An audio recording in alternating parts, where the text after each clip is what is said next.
დავით. შეგვიძლია დავიწყოთ.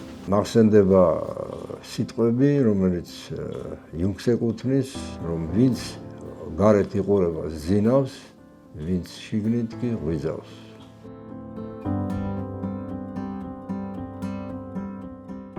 სიტყვა არასდროს არ გავს ძალას, რადგანაც არის გამოთქმული სიტყვა და სიტყვა, რომელიც ასე ვთქვათ, სახელდების პროცესში ჩვენ შინაგან სამყაროში ვატარებთ, მაგრამ არ ვახმოვანებთ, იმიტომ რომ ჩვენი აზროვნება სიტყვებით, სიტყვის მნიშვნელობით ხდება. იმიტომ აზროვნება, რომელიც სახელდების პროცესს არ მოიცავს, არის მცდარი აზროვნება, ან საერთოდ აზროვნება არ არის. სიტყვა არის ის, რაც რეალობასთან, სინამდვილესთან კავშირშია, იმიტომ რომ ჩვენ, როდესაც რაღაცას ვარქმევთ სიტყვას, ან უკვე დარქმეულ სიტყვას ვახმოვანებთ, ეს ნიშნავს, რომ იმას ამ საგანს იმ მნიშვნელობას ვანიჭებ, რომელიც მას დასაბამიდან აქვს. 13 დეკემბერს ტარდება აზროვნების აკადემიის მთავარი ღონისძიება, ნაფიქრალი, სადაც გამომცემლები შეეხებიან სიტყვის ძალის თემას. სიტყვის ძალაზე მეც ვისაუბრებ